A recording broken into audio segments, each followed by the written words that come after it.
So we all have our favorite captains, but which one would you actually want to serve under? That is, if survival was the goal. Space is a dangerous place, but not every captain handles it in such a way where all the good guys survive. So which captain is the most lethal to their own crew? How many people die under their command? What are their odds of surviving a single year on the ship? And what are their odds for surviving each of their respective shows? Today we'll be looking at Archer, KIRK, PICARD, SISKO, and JANEWAY. I'd like to talk about Lorca, but seeing as we're still in the midst of Discovery, there's still some incomplete data there. We'll catch up with him later.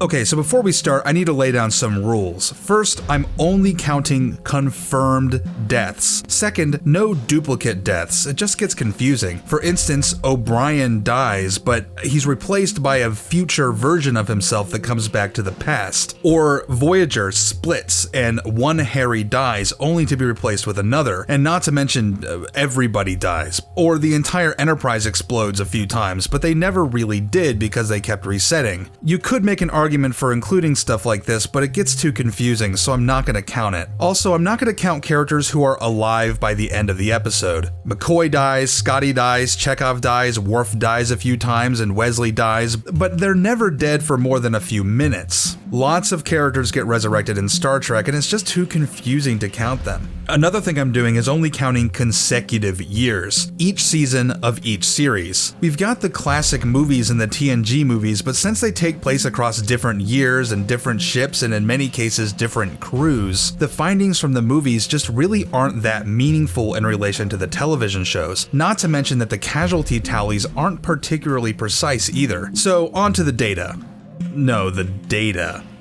First up, Captain Archer. Captain Archer is in an interesting position here. Over the course of 4 years, 29 people die. That's over 1/3 of his entire crew of 83. What kind of captain loses 1/3 of his own people? But it was a primitive time for space travel, and it's fair to say that nobody in Starfleet at this time was prepared for full-scale combat. So maybe Archer actually did a remarkable job here, and maybe most captains would have gone down with all hands under these circumstances. It's hard to say with no points of comparison, but one thing to consider is that in the other 3 years of his mission, a total of 2 people die, and actually they're both in the 4th year. In years 1 and 2, literally nobody dies under Archer's command. So in peacetime, Archer's a really safe guy to be around, but in wartime, your odds aren't so good. So in anything but season 3 of Enterprise, your odds of survival under Captain Archer are greater than 99%,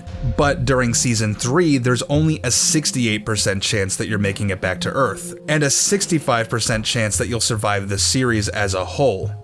Next up, Captain KIRK. KIRK didn't really have the same peacetime record as Captain Archer did. In total, 54 people died under KIRK's command in 3 years. But KIRK's crew was also considerably larger than Archer's. In total, 18 people on average are killed each year. But the crew is 430 people, so this gives you a 96% chance of survival per year. Overall, your chance of survival across 3 years was 88%. If these rates remained constant across the entire proposed 5-year mission of the Enterprise, you would have a 79% chance of making it home.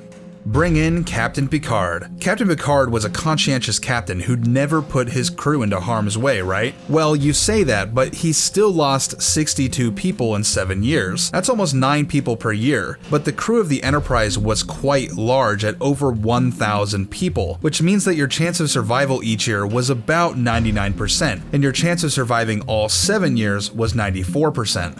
Now let's take a look at Captain SISKO. I think it's fair to expect higher numbers from a wartime captain, but in total, 32 people died across 7 years under SISKO, 13 during peacetime and 19 during wartime. All things being equal, this is a little over 4 deaths per year on average, but the wartime average is a little higher at over 6 deaths per year. Calculating your chance of survival is a little tricky with Deep Space Nine because we don't know the exact crew count of the station.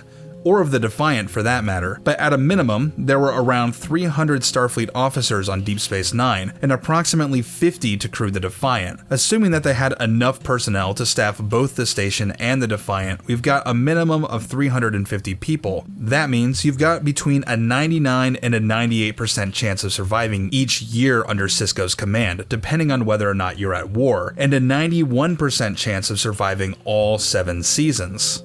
And finally, Janeway. In total, 44 people die under Captain Janeway, about 6 per year. Given a crew that teeters around 150, this gives you about a 96% chance of surviving each year, and a 71% chance of surviving all 7 years. If this rate continued, there would be literally nobody left to crew Voyager after only 24 years. If their trip home really ended up taking 75 years as originally projected, they'd only make it 1/3 of the way home. So what's the verdict here? Well, it depends on what metric we use. Average deaths per year? Kirk is clearly the most lethal here, with 18 people dying under his command per year. Next would be Captain PICARD with 9 deaths per year, then Janeway with 6 deaths per year, then SISKO with either 4 or 6 deaths per year. Archer either fits in between PICARD and Janeway, or last, depending on how you want to tabulate things. But wow, Kirk is still twice as lethal as the runner-up, in objective numbers anyway.